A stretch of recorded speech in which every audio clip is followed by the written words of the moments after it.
Bismillahirrahmanirrahim. Assalamualaikum warahmatullahi wabarakatuh. Alhamdulillahirabbil alamin wassalatu wassalamu ala asyrafil mursalin nabiyina maulana Muhammadin wa ala alihi wa sahbihi ajma'in. Amma ba'du. Bapak dan Ibu yang Allah Subhanahu wa taala, kita syukur kepada Allah Subhanahu wa taala di hari yang berbahagia ini. Allah memberikan kita karunia nikmatnya berupa kesehatan, umur dan kesempatan sehingga kita dapat sama-sama mendatangi masjid ini dalam rangka melakukan sholat zuhur berjamaah. Insyaallah kita akan melanjutkan dengan kajian hadis. Selawat dan salam semoga tersampaikan kepada nabi kita, rasul kita, panutan kita, Nabi Muhammad SAW serta para keluarga, sahabat Nabi dan seluruh pengikutnya yang senantiasa mengamati jejaknya dan mengikuti sunnah-sunnah. Kepada ibu sekalian, semoga Allah Subhanahu wa taala memaafkan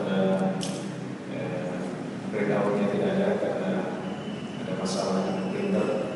Insyaallah tidak mengurangi semangat kita untuk mengkaji beda bagi hadis Rasulullah SAW. Tema pada siang hari ini adalah tentang Ya'juj dan Ma'juj.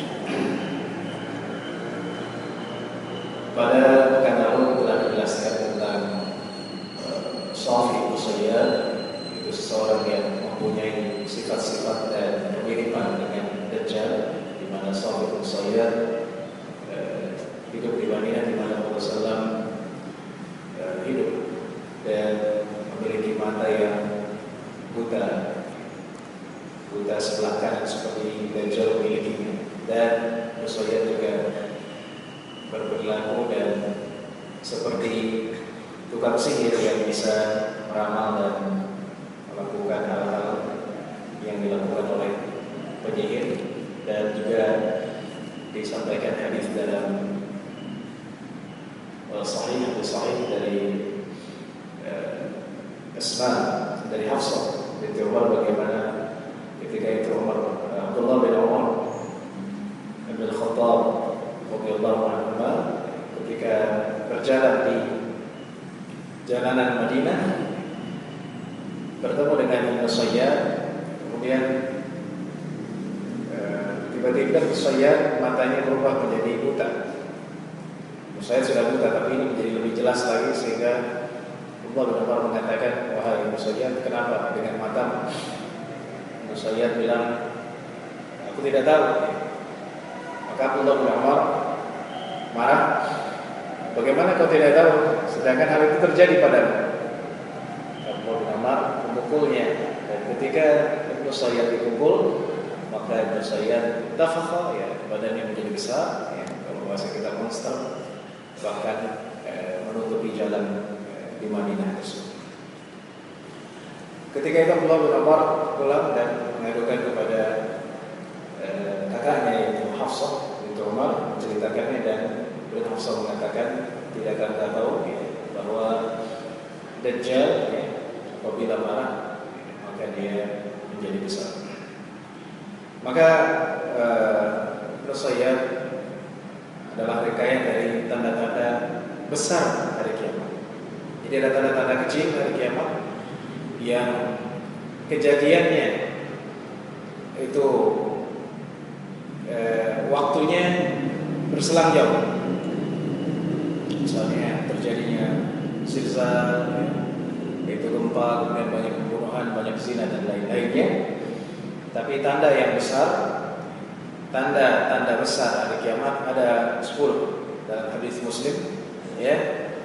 Yang Rasulullah, yang pertama adalah asap,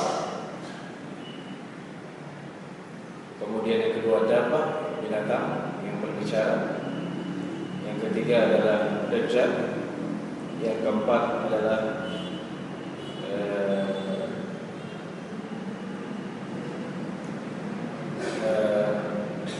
terbitnya matahari dari barat, yang kelima adalah Ya'juj dan Ma'juj, yang kelima turunnya Isa alaihissalam, kemudian yang keenam terjadinya gerhana di timur, yang ketujuh terjadinya gerhana di barat, yang kedelapan terjadinya gerhana di Jazirah Arab, ya.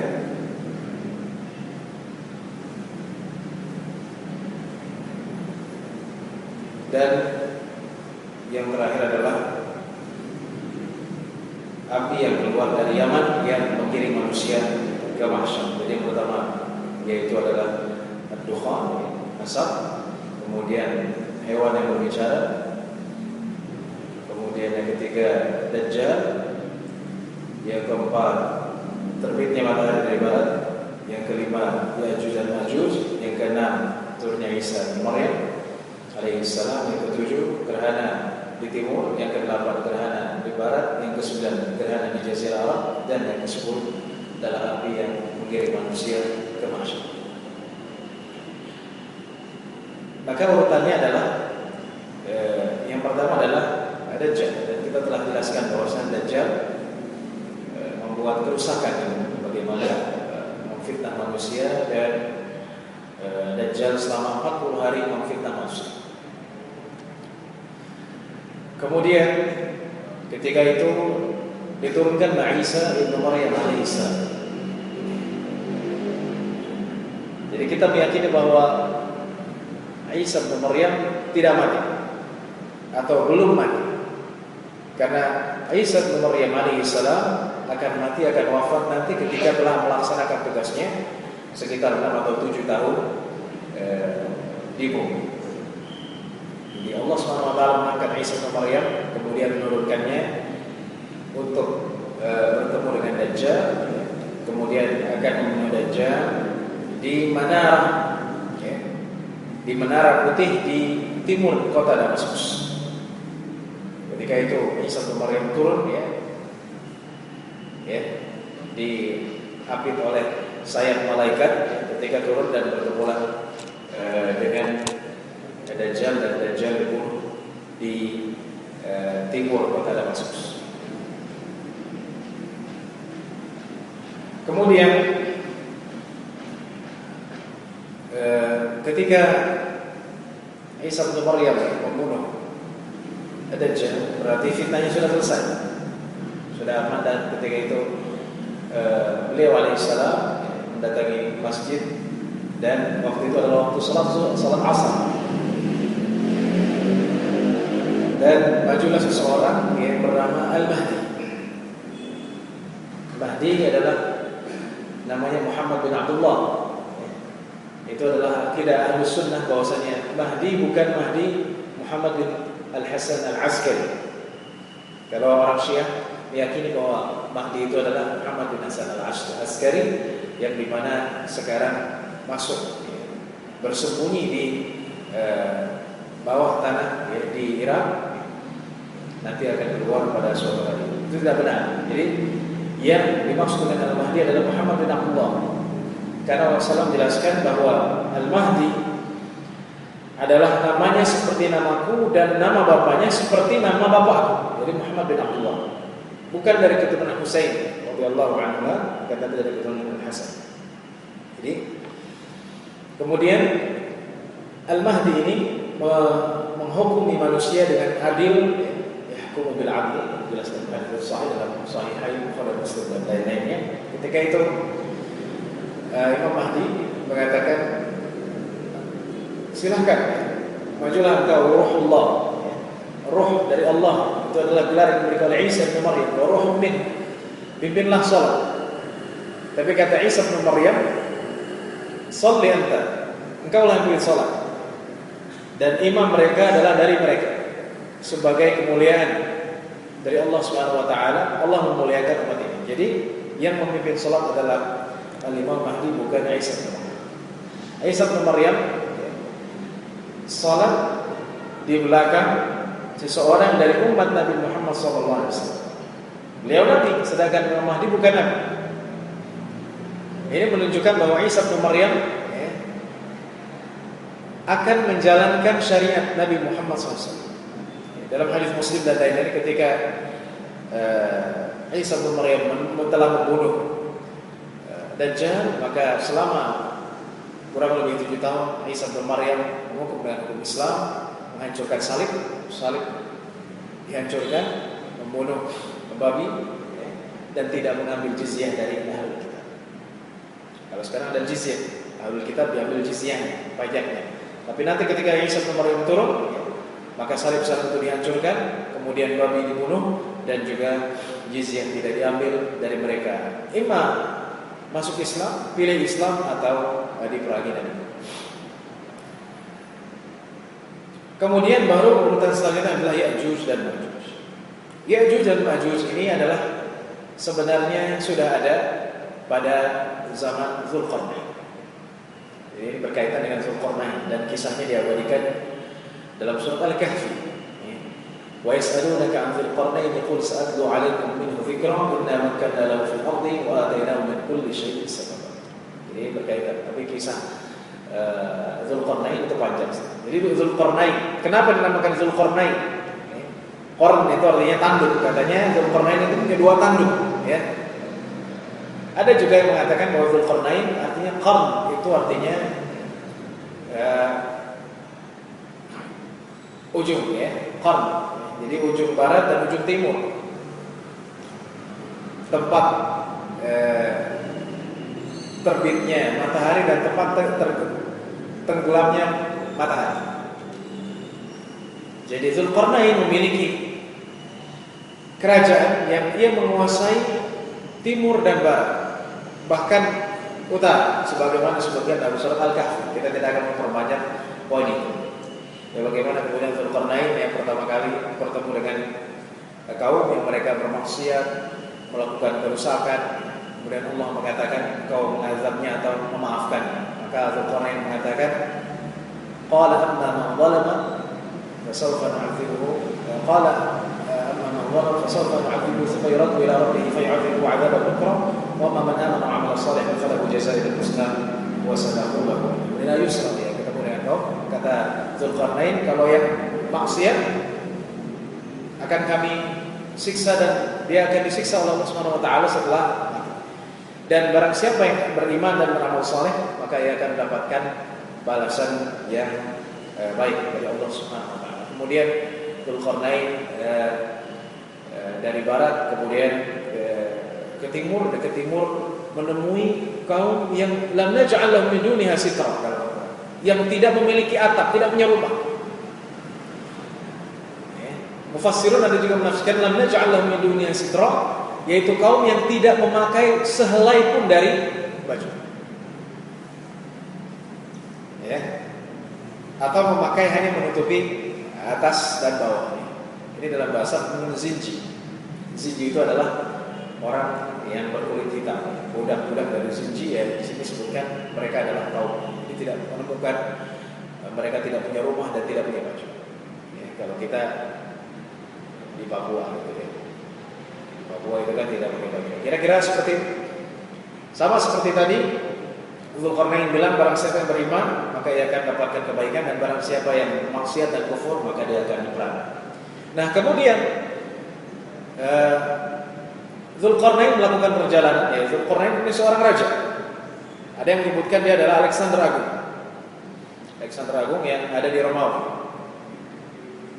Apakah dia nabi atau tidak? Yang pasti adalah orang yang beriman, hamba yang saleh. Kemudian Dzulqarnain melakukan perjalanan ke utara. Ketika melakukan perjalanan di utara, maka Dzulqarnain bertemu dengan satu kaum yang tidak paham, yang tidak mampu berkomunikasi. Wajada min dunihi qauman la yakaduna yafqahuna qawla. Jadi kalau ngomong orang enggak paham, dan kalau kita ngomong mereka juga tidak paham. Jadi sampai seperti itu.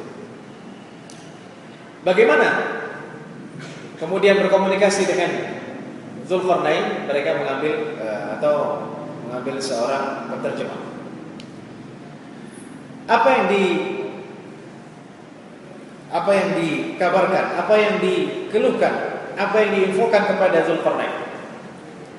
Maka kaum ini lalu perantara penerjemahnya mengatakan, wahai Dzulqarnain, Sesungguhnya Ya'juj dan Ma'juj mereka melakukan kerusakan di muka bumi. Jadi sudah ada Ya'juj dan Ma'juj pada zaman Dzulqarnain. Letaknya di mana? Ulama mengatakan antara Armenia dan Azerbaijan. Nanti kita jelaskan siapa sebenarnya Ya'juj dan Ma'juj. Kemudian melakukan kerusakan. Kata kaum ini, tidakkah kau jadikan kami dinding, sadda, agar menahan mereka untuk menyerang kami? Karena Ya'juj dan Ma'juj, kita jelaskan nanti, itu adalah kaum yang merusak dan jumlahnya jutaan seperti semut, sangat banyak. Maka kata Dzulqarnain, bantulah saya. Atuni zubarul hadid. Ambillah besi-besi, kemudian ditumpuk besi itu. Setelah ditumpuk besi itu, hatta idza sawa baina as-sadafaini qala anfukh. Dipanaskan. Setelah dipanaskan, kemudian dilapiskan dengan timah panas. Jadi besi dipanaskan sampai merah, kemudian dilapisi dengan timah panas. Bagaimana? Sangat keras, keras dan licin, sehingga tidak memungkinkan untuk manjat. Allah mengatakan, "Fasta'u yadharu wa mastata'u lahu naqwa." Mereka tidak mampu memanjatnya dan tidak mampu menerobosnya. Baik, itu Ya'juj dan Ma'juj. Sehingga mereka sampai sekarang masih berada di belakang tembok. Siapa Ya'juj dan Ma'juj? Ya'juj dan Ma'juj, ada yang mengatakan berasal dari bahasa Arab. Ya'juj dari kata ajja ya'uju ajijan, yaitu gejolaknya. Ajja ya'uju ajjat ajijan, gejolaknya. Atau dari kata ujaj, yaitu sangat asin. Gejolak api berkaitan mungkin dengan set, dengan tembok ini. Sedangkan Ma'juj dari kata mauj. Mauj itu artinya gelombang. Gelombang apa? Gelombang laut. Karena mereka ketika menyerang manusia seperti gelombang. Wa tarakna ba'dahum yawma idhin yamuju fi ba'dhin wa nufikha fi suri fajama'nahum jam'a. Jadi Ya'juj dan Ma'juj ini adalah, ada yang mengatakan itu nama Arab, ada juga yang mengatakan bukan nama Arab. Ya, sama seperti Ibrahim, Isa, Musa, tidak ada maknanya dalam bahasa Arab. Kemudian Ya'juj dan Ma'juj siapa mereka? Apakah mereka dari keturunan Adam atau bukan? Ada dua pendapat. Yang pertama mengatakan bahwa Ya'juj dan Ma'juj adalah keturunan Adam saja. Dalam satu riwayat yang sangat lemah disebutkan bahwa Adam ketika itu bermimpi dan keluar maninya, spermanya, dan menyatu dengan tanah. Dari tanah itu lahirlah Ya'juj dan Ma'juj. Nah, itu pendapat yang sangat lemah. Yang kuat adalah bahwa Ya'juj dan Ma'juj adalah keturunan Adam dan Hawa. Karena Adam dengan Hawa, dari Adam dan Hawa lahirlah manusia sampai sekarang. Jadi asal daripada manusia adalah Adam dan Hawa. Siapakah mereka? Ya'juj dan Ma'juj, para ahli sejarah menjelaskan mereka adalah keturunan Yafith. Yafith itu siapa? Yafith itu adalah salah satu anak Nuh alaihissalam. Anak Nuh ada 4. Kan'an, Ham, Sam, Yafith. Yang tenggelam dengan laut adalah Kan'an. Ketika itu bapaknya Nuh alaihissalam mengatakan, "Wahai anak, naiklah. Irkam ma'ana wa la takum ma'al kafirin." Qala sa'awi ila jabalin ya'simuni minal ma'. Dia tidak mau. Dia tidak mau. Dia mengatakan, saya akan naik gunung itu. Qala la asma al-yawma min amrillahi illa man rahim hala bainahuma mawjun fa kana min al-mughraqin. Tidak ada yang bisa menyelamatkan kecuali Allah yang Allah kasihani, yang Allah kasihi, dan Kan'an termasuk orang yang ditenggelam. Jadi 3, yaitu Ham, Sam, dan Yafith. Setiap yang masuk ke dalam bahtera Nuh alaihissalam berpasangan, berpasang-pasangan, termasuk anak. Ketika turun, kemudian air tersebut yang menutup dunia ya, karena banjir yang universal ketika kering maka keluarlah mereka yang beriman yang termasuk di dalamnya Ham, Sam dan Yafith. Ham darinya adalah keturunan orang Arab, Sam keturunan orang putih, ya. Orang putih Eropa, apa namanya, Israel dan lain-lain. Yafith, ya, keturunannya adalah Turk, bukan Turki ya. Turk itu artinya seperti Asia, ya, lebih besar, bukan bangsa Turki ya. Nanti kita jelaskan bagaimana ciri Ya'juj dan Ma'juj. Baik, di sini ada beberapa sifat dari Ya'juj dan Ma'juj, tapi tidak ada dalil. Yang dalilnya nanti kita jelaskan hadis Amr bin Taghlab dalam Sahih Bukhari. Ada yang mengatakan bahwa Ya'juj dan Ma'juj, ya, cirinya adalah pertama, ada yang mengatakan mereka seperti pohon al-arz, pohon besar seperti cemara, tapi bukan cemara yang ada di Libanon. Kalau Bapak lihat bendera Libanon itu namanya pohon al-arz dalam bahasa Indonesianya ada. Tapi itu bukan pohon cemara. Seperti cemara lebih besar. Jadi mereka tumbuhnya seperti itu, gede dan tinggi. Ada yang mengatakan bahwa Ya'juj dan Ma'juj itu hanya lebarnya 1 jengkal dan tingginya 3 jengkal, kecil. Ada yang mengatakan Ya'juj dan Ma'juj, ya, punya telinga sangat besar. Ini ada, ya, disebutkan oleh mu'arrikh, ya, para ahli tarikh, ya, dan juga disebutkan oleh Ibnu Katsir radhiyallahu dalam Al-Bidayah wa Nihayah. Ada yang mengatakan bahwa Ya'juj dan Ma'juj memiliki 2 telinga, satunya sangat besar, dua-duanya besar, yang satu buat kasurnya, yang satu buat selimutnya. Jadi punya telinga besar. Ya. Mungkin sebagian tidak pernah melihat, ya, yang kecil kemudian punya telinga besar. Tapi 3 pendapat ini tidak punya dalil. Nah, yang disebutkan dalam hadis Bukhari dari Amr bin Taghlab, Rasulullah bersabda, engkau tidak akan terjadi hari kiamat sampai engkau memerangi satu kaum, ya, yang mereka mukanya lebar, erodul wujuh, kita menyebutnya oval, ya. Ya, seperti orang Asia, ya, agak bulat. Kemudian matanya kecil, seperti orang Cina, ya, matanya khunnasul anfi, hidungnya khunnas, ya, tidak terlalu mancung, ya, udah mirip. Kemudian dalam riwayat lain ashhab, rambutnya agak kekuningan. Jadi sifatnya mukanya oval, ya, tidak lonjong, ya, atau agak bulat. Dalam riwayat tersebut disebutkan seperti mijanul mutraq. Mijanul mutraq itu artinya apa namanya? Untuk menghalangi, ya, seorang tentara untuk menghalangi serangan, apa namanya? At-turs, ya. Nah, bulat, ya. Bulat itulah. Jadi kalau perang kan dia bawa apa namanya? Bawa pedang dan bawa pelindungnya. Nah, seperti itu, bulat. Al-mitrah. Jadi kemudian matanya sipit. Kemudian rambutnya agak kekuningan. Kemudian hidungnya khunnas. Ya. Itu tadi disebutkan. Jadi sifat-sifat ini ada dalam hadis sahih.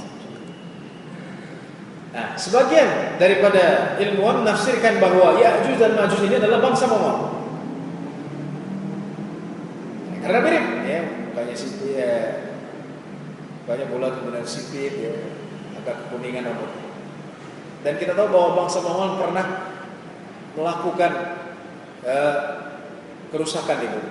Bahkan Baghdad dihancurkan, Bani Umayyah dihancurkan, ya, bagaimana mereka membakar kota Baghdad dan perpustakaan di Baghdad itu dihancurkan, buku-buku dihanguskan dan dialirkan ke sungai. Apakah mereka? Nah, Ya'juj dan Ma'juj atau bukan? Allah a'lam, ya, tidak disebutkan. Ya. Yang pasti mereka sekarang masih berada di belakang dinding dan tembok. Baik. Kemudian bagaimana ceritanya? Ya'juj dan Ma'juj tadi adalah ciri fisiknya dan sifatnya adalah merusak, membunuh, menghancurkan. Ya.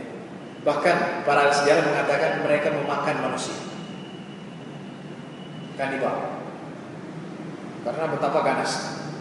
Dan jumlah mereka banyak seperti semut dan pasir, sangat banyak. Ya, itu adalah Ya'juj dan Ma'juj. Ketika tembok ini dibuat oleh Dzulqarnain, mereka tidak bisa.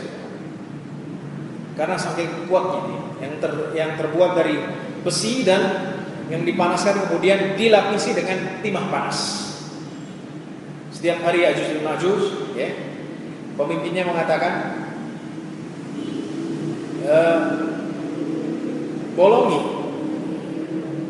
bolongilah tembok ini. Ketika sudah mau maghrib, pulang kembali. Besok kalian bolongi. Setiap kali mereka membolongi, mencoba menggalinya, membolong atau menggalinya, yang mengeruk dari bawah begitu. Pemimpinnya mengatakan besok balik lagi. Kalian bisa, ya, membolongi dan menggali. Pas besok hari ingin menggalinya dan membolongi tembok tersebut, ternyata tembok itu sudah dikembalikan. Ya. Dan begitu setiap hari. Ya, besok kalian gali dan bolongi tembok ini, digali bolongi, ketika sore pulang, besok kalian akan menggali. Ketika besok kembali seperti itu. Nah, kapankah tembok ini hancur? Ya. Mulai digali bawahnya, kapan hancur? Rasulullah dalam hadis Bukhari menyebutkan wailul lil Arab min syarrin qad iqtarab. Celakalah orang Arab dari kejahatan yang sudah dekat. Apa itu? Rasulullah menjelaskan, ya, bahwa sudah dekat tembok tersebut akan dihancurkan oleh Ya'juj dan Ma'juj. Dan Rasulullah mengisyaratkan dengan tangan seperti cincin. Jadi antara zaman aku dengan Ya'juj dan Ma'juj cuma sekian. Ya. Sudah dekat. Nah, kapankah mereka berhasil merobohkan itu? Yaitu ketika pemimpin daripada Ya'juj dan Ma'juj mengatakan, kembalilah besok kalian, galilah kembali agar bisa merobohkan tembok itu. Insya Allah kalian akan merobohkan. Jadi selama ribuan tahun mereka bilang, gali ya supaya bisa dirobohin, besoknya sudah kembali lagi, besoknya kembali lagi, sudah digali bisa kembali lagi. Nah, ketika datang waktunya, pemimpin Ya'juj dan Ma'juj mengatakan, kembalilah kalian besok dan galilah, ya, maka itu akan tergali insya Allah. Ketika dia mengatakan insya Allah, maka tergalilah dan mereka berhasil merobohkan tembok tersebut. Ya, sekarang tembok itu mana? Ya? Ada yang mengatakan tembok Cina. Tapi tembok Cina bukan dari hadi, karena Al-Quran mengatakan zubarul hadi. Ya. Berikanlah kami potongan-potongan besi. Ya. Apakah setiap sesuatu bisa diketahui oleh satelit? Belum tentu. Ya. Ini hal yang baik. Ya. Sehingga Ibnu Katsir dalam Al-Bidayah wa Nihayah menyebutkan seorang khalifah namanya Al-Wathiq dari Abbasiyah, Bani Abbas, mengirim tentara untuk mencari, ya, tembok ini selama 2 tahun.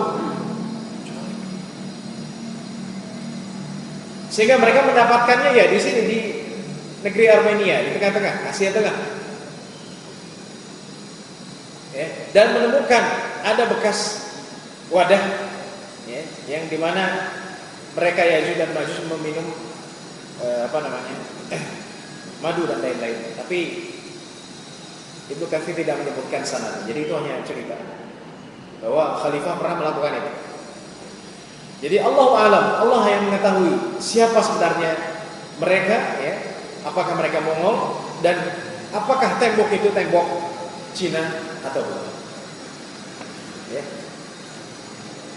Allah a'lam. Pasti Allah SWT menjelaskan tembok itu zubar, ya, dari potongan besi dan dilapisi dengan timah yang manis. Nah, ketika mereka berhasil merobohkan tembok tersebut, mereka melakukan kerusakan yang setelah saya sebutkan, membunuh orang, menghancurkan, ya, bahkan memakan manusia.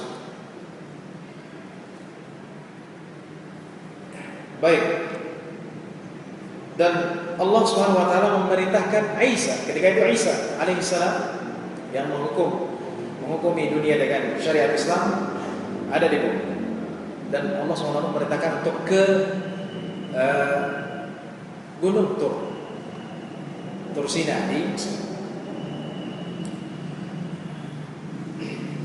Ketika ingin menghadang mereka, didapati bahwa Ya'juj dan Ma'juj ini sangat banyak. Jumlahnya jutaan. Allahu a'lam, seperti pasir dan semut yang saya sebut. Dan mereka sangat sadis dan sangat ganas. Bagaimana? Maka Isa alaihissalam berdoa kepada Allah Subhanahu wa taala untuk menyelamatkan kaumnya yang beriman dengan. Ketika Isa alaihissalam membawa orang yang beriman. Bagaimana sih? Apakah Allah Subhanahu wa taala mengirimkan burung ababil misalnya? Warsala alaihim tayran ababil tarmihim hijaratan min sijil faja'alahum ka'asfin ma'kul. Burung ababil. Burung-burung yang membawa api-api tersebut. Tidak. Ataukah Allah mengirimkan malaikat seperti perang Badar dan perang Uhud dan perang lain? Allah mengirimkan malaikat? Tidak. Bagaimanakah mereka mati? Ya. Dalam hadis sahih dijelaskan bahwa Ya'juj dan Ma'juj mati dengan apa? Bukan dengan burung ababil, bukan dikirimkan malaikat, atau diguncangkan bumi dan dimasukkan ke dalam tanah begitu. Allah Subhanahu wa taala mengirimkan an-naghaf. Naghaf itu bentuk singkat daripada naghaf. Naghaf itu artinya apa? Artinya ulat kecil. Jadi ulat kecil, kalau kita lihat ada sapi ataupun hewan, biasanya ada ulat kecil di sekitar hidungnya. Nah itu an-naghaf yang mematikan. Jadi Allah mematikan mereka bukan dengan gempa dan bukan dengan burung ababil misalnya, tapi Allah mengirimkan ya, mengirimkan cacing tersebut, cacing kecil, ya. Dan Allah SWT mengirimkannya, ya, banyak sehingga mereka ketika dikirimkan mati sekaligus. Allah kirimkan sehingga bangkai daripada Ya'juj dan Ma'juj bertebaran di bumi. Isa alaihissalam melihat bangkai tersebut, mengatakan, kalau kita kubur satu-satu bangkai ini, kalau kita kubur satu-satu jenazah ini, maka akan waktu habis karena jumlahnya banyak. Bagaimana?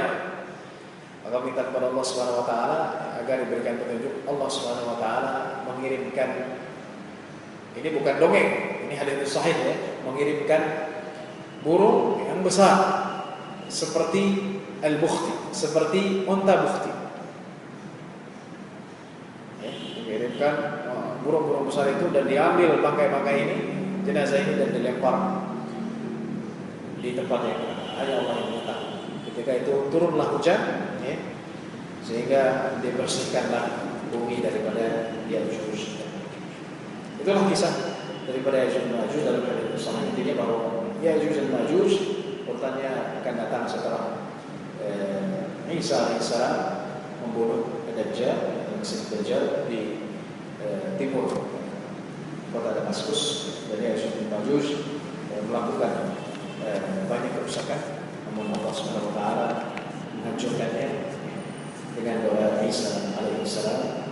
Semoga Allah Subhanahu wa taala jaga kita dari fitnah Masih Dajjal dan menyelamatkan kita dari segala keburukan dan hal-hal yang tidak baik. Ada pertanyaan?